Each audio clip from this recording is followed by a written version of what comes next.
Service in '68, and I was trained as a combat medic and had orders to go to Vietnam, but my brother was over there, so I wasn't allowed to go.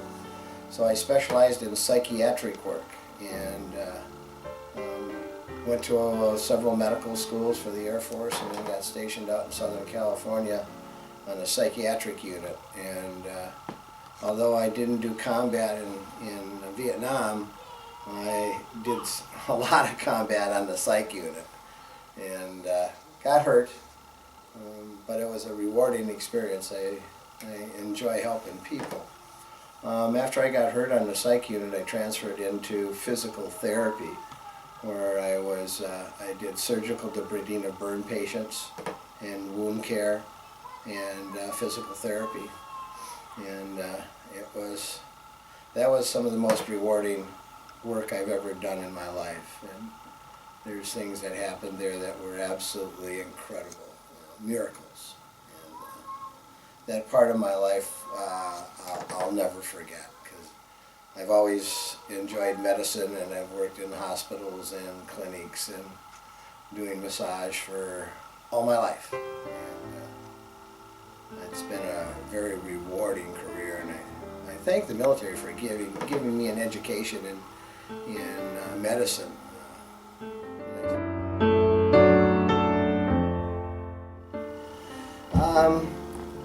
That's a tough question, because there's a lot of things that are going on. The VA is really trying to help all of us vets, but their backlog is so great that it's hard to get in to see doctors. And they keep switching doctors from, don't have the same doctor, very long before they go to another facility.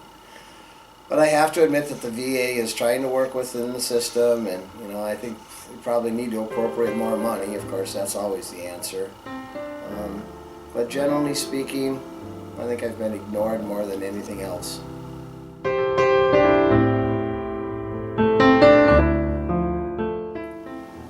Well, the VA has to be more adequately staffed.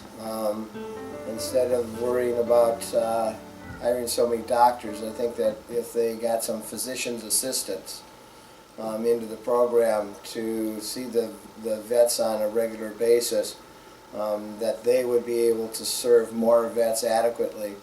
The doctor only has so much time, and they're very expensive. The physician's assistants are more reasonably priced, and they can see as many patients or more as a doctor. So it's kind of like the funnel. If you've got a lot of people at the top helping out, and then as you go down into the funnel, you get closer and closer to the doctor, and that way the doctors make the ultimate decisions, but they get a lot of information from the physician assistants, and train people to talk to the vets and be familiar with their ailments and problems, and then get them the help that they need. But you need to focus on the vets first and figure out how you can help them, how you can get them the help that they need, in a faster manner. And I think having more physician assistants is the way to go.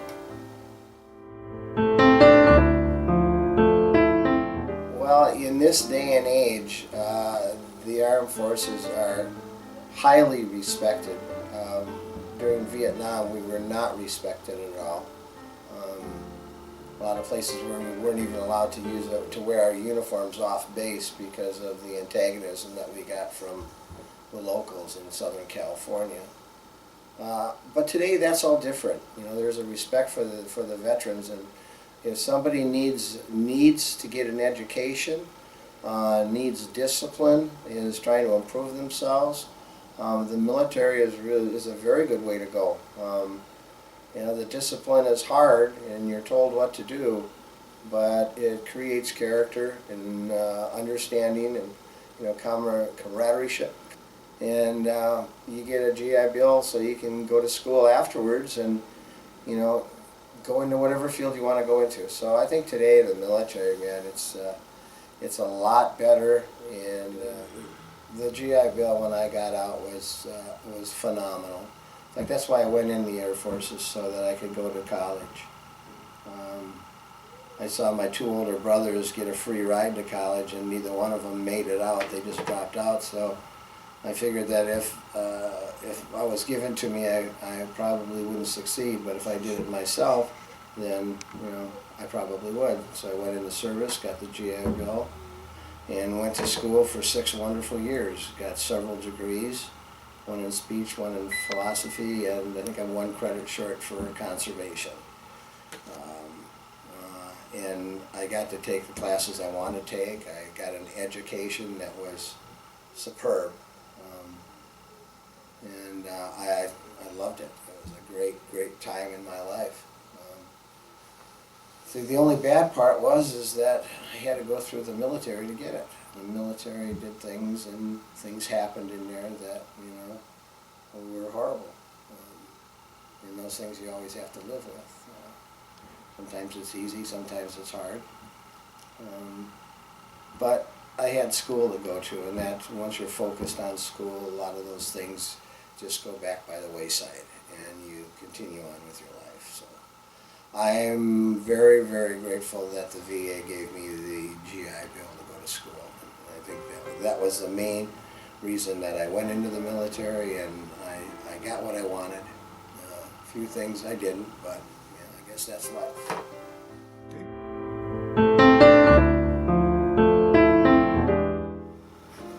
Veterans Day for me now it has meaning because of the respect that the military is getting.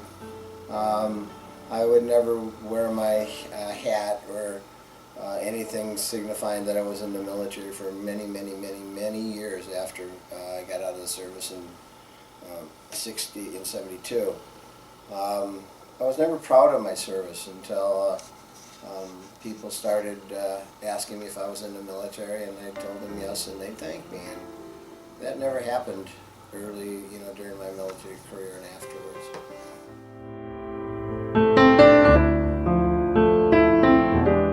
Still today.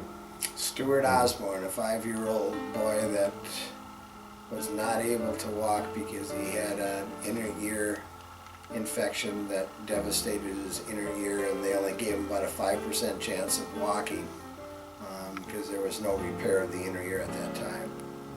And I finally got him to walk in the hospital along with the other therapists, and then I got him to walk at home on Christmas Eve.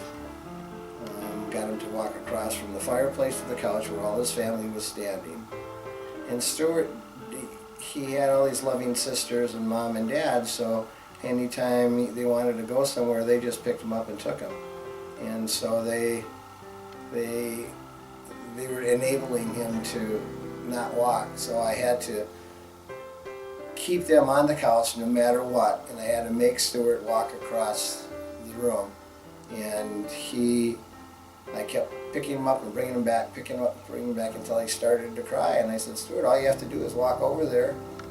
And he was crying, and he saw his mom and dad, stuck out his hands and ran across the room right into their arms. And that was the first time his family had ever seen him walk. And the tears of joy, the emotion was overwhelming, and that's a memory that I'll take to my grave, because that was, I taught a little boy how to walk. Doesn't get any better than that. Beautiful. That's it. Thank you. And happy Veterans Day. Thank you very much. I'm proud to be a vet. Nice. Thank you, Bruce. You're welcome.